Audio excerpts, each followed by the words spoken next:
won't really need no one else, no, except for the man above, yeah, because he will give you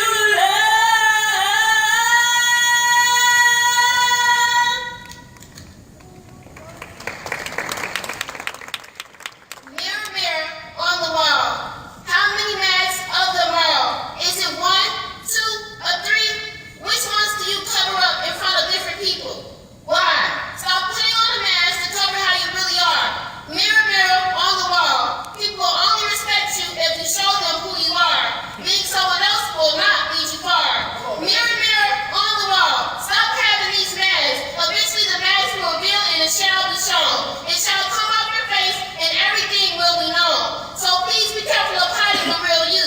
God has mysterious ways of bringing people into your life who will really push you to the point who you really are. Our silence is deafening. Our silence is deafening. We can no longer hold back our existence, hoping not to disrupt the peace when our peace ended when we became human targets. You have tuned us out. Detaching us from our energy source, we are composed of the energy to take our potential to new heights. The trigger is no longer the remote. We are not CDs, cassette tapes. You cannot change us as you please. Our music never came with an off switch. Like physics.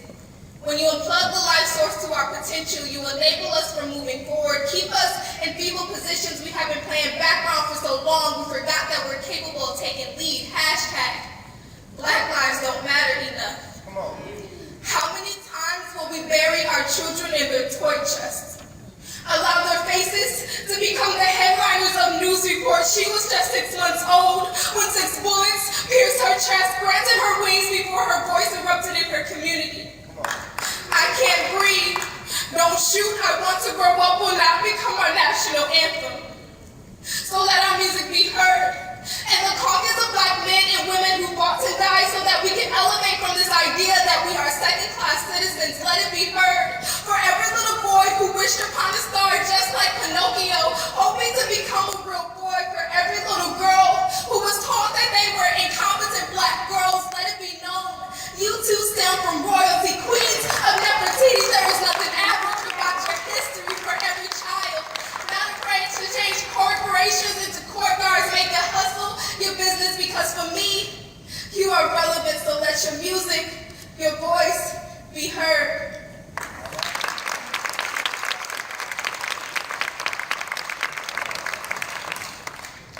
I open my eyes and I see the ceiling. I feel my heart beating, there's no machine, so I'm doing the breathing. I move my feet, my legs, my hips, my thighs, my arms, my back, my body begins to rise. God, you're good to me. I'm not paralyzed. I turn on the faucet and what comes through? I can brush my teeth, wash my face, and take a shower too. But hold up, wait, the blessings don't stop there. I can go back to my room, put on some clean clothes, and comb and brush my hair. These things may be simple in your view, but you should be grateful for every blessing that Creator gives to you. Can you keep up with this? Can you count how many blessings I get? Because I haven't even told you about breakfast yet.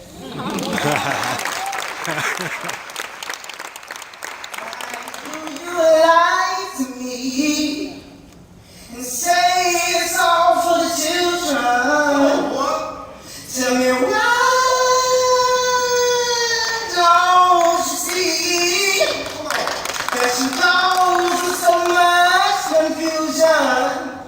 And when we come down to that, oh why when it go wrong, you leave us with the blame for the changing all of our children. Tell me why don't you see that you cause so much confusion? She was a kid that couldn't wake up from his dream.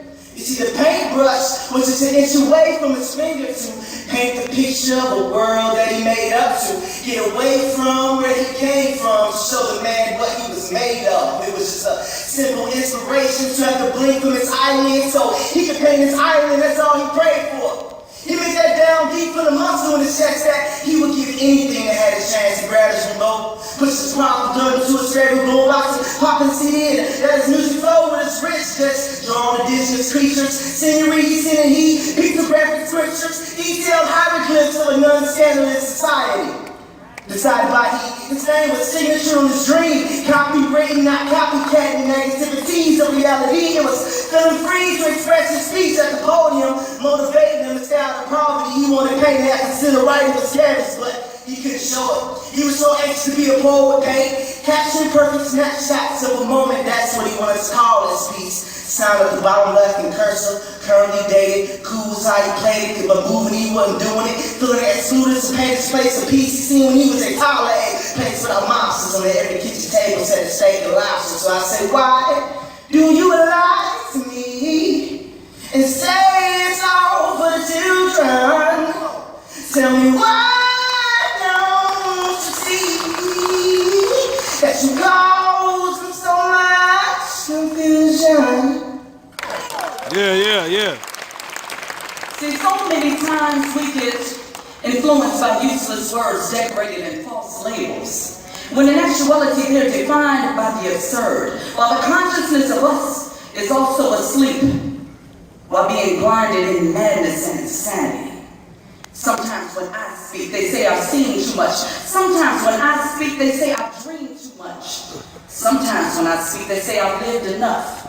And there are so many standing in envy that say I've done enough. I will not be muted and I will not be quiet. I will no longer stand in silence. I refuse to accept our demise through violence. I will not be muted and I will not be quiet because I am on a purposeful assignment. My mission is to create ties and bind them, find lost souls and make them see light through lyrical linguistic love, expressing empathy, while also exalting high energy, because see, I can welcome you to this world of poetry and I hope that you walk with me because that is an exciting place to be. See, we can join together. We can join together and bind and stop the violence by simply breaking just a bit of this silence, because together, you, and I can be heard like a howl through the wind breaking the silence. I will not be muted and I will not be quiet, but will you too answer this call to a rising?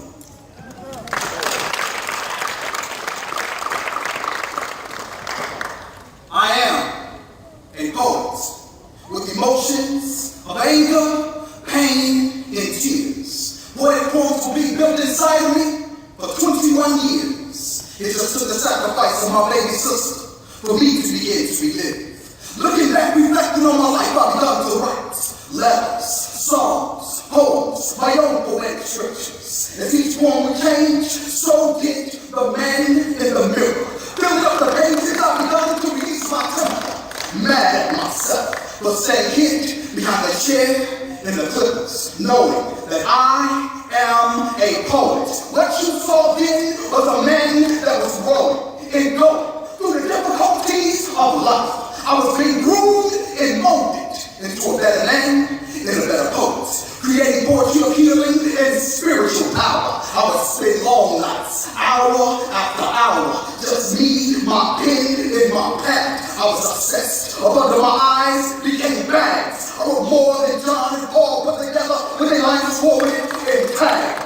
A freedom writer, a person of extraordinary talent, an author in the making. I would fill up the notebook pages, but it was all for nothing until one day I hit the stages. All that was hit and written was finally spoken. Words of truth, reality, and life. You see, I'll never forget the night when I met our city lights. I was preaching at Living Clean, and since that night, I've begun to step on the scene and bless the mics. I ran across the runlow, he told me to link up with Black Ops. So for months I studied the sex. But the first night, oh, I knew it was right. I saw family, love, and unity. All black shirts with poet and purity white. I was a force on my own, but I needed more might. Something hold me up because I was getting too light. I needed a king to take me under the wings of all dreams and purpose in life. I am a poet.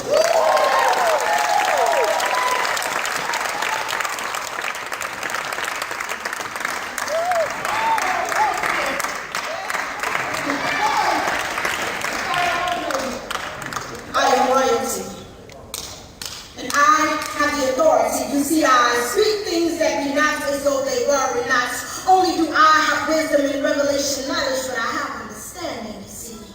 I am weak, and I'm weak, so there's no need to be demanding, and yes, favor and fair.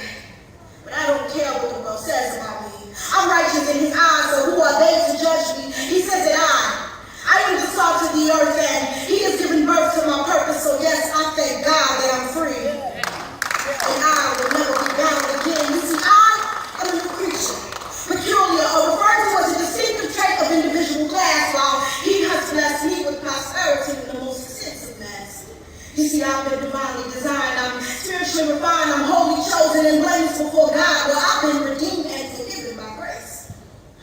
Anyway, yes, I come bold as a lion, so I'll truly say these days, and you don't have to like me, but you won't respect my anointing. You see, I'm a spiritually paralyzed. Yeah. God has never left my side. He's made my enemies my footstool, so I keep stepping over my haters until I crush my haters. You see, you lose and I win. He paid the price for my sin while he has spiritually inclined me because he has divinely designed me.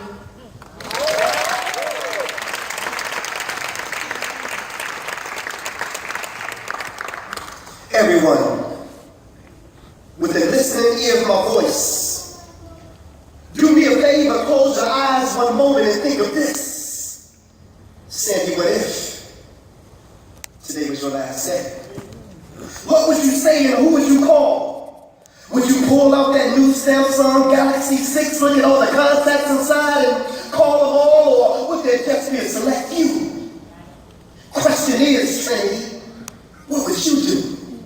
Who would be of importance to you this one day? And who would you want to remain by your side these last few hours that you're alive? And who haven't you spoken to for years? And maybe said something or did something hurtful to you that caused a lot of hurt, pain, and tears. Better yet, who would you forgive these last few hours? Could you survive and live with all the same resentment bottled up inside of you? Maybe your mother abandoned you. Or maybe your father was a deadbeat dad, but for this last day, could you call him up just to say that I love you? And would it matter to you whether or not your boo was faithful or true? And would the little petty things that you were going through in your relationship mean that much to you if today was your last day? And what about the fortune and fame? The bright lights, thousands screaming and chanting your name, the platinum and gold. For what does it profit a man to gain this whole world and lose his soul? What if today was your last day? Would you pray and ask for forgiveness and try to right the wrongs of yesterday? See, the point we try to make is, why wait till you're staring at the casket or the funeral procession? We're asking all of you all this Sunday afternoon to count your blessings and clean the slate. Make that phone call today. Say your I love yous and find forgiveness in your heart, because tomorrow might just be too late. Besides, how can you pray every day and ask for forgiveness when you can't even forgive your own brother, your father, your sister, or even your own mother? Family, look, here's the truth. See, forgiveness ain't meant to benefit him, and forgiveness ain't meant to benefit them, but forgiveness is meant to benefit you. I don't think you get it. See, either we gonna practice what we preach, or we gonna be hypocrites. Bring me my flowers while I'm alive. Write me my songs, do your tributes. Read me my poems while I'm alive. Family, look, prioritize your life. Matter of fact, do this. Today when you leave this poetry slam, go home and write yourself down a list. Put it on the refrigerator to remind you of what's important. Everything else, deal with at your own risk. Because every day in life we get a second chance to do things right, to experience a little peace, joy, and laughter. And if today was truly the last day of your life, then most of the things that you're complaining about right now really wouldn't matter. Everyone, and I mean everyone, with the listening ear of our voice, do me a favor, close your eyes for one moment and think of this. What if today was your last day? Thank you so much. We are the P.O.E.T organization. Thank you so much. I just want to say to Miss Sandy, come on up to Miss Sandy. I just want to say thank you to you and everybody who worked to make this day possible. Because Jesus wasn't killed because he had a knife or a gun. He was killed because he had a what? A word. And we underestimate these young people and the words that they have, but the word that they have got life in them. And if we don't include them like this inside of the church, like Sister Sandy and the team is doing, if we don't include them in what we're doing, then the only thing that they have left after that is what Satan got for them. So we are the P.O.E.T organization. We want to connect with each and every one of you, especially the poets. We have a place in our organization for you. We feed the hungry. We clothe the poor. We go to the juvenile detention centers, the battered women's shelters. We mentor in high schools and grammar schools. And our motto is changing the world, one heart, one mind, one verse at a time. Thank you.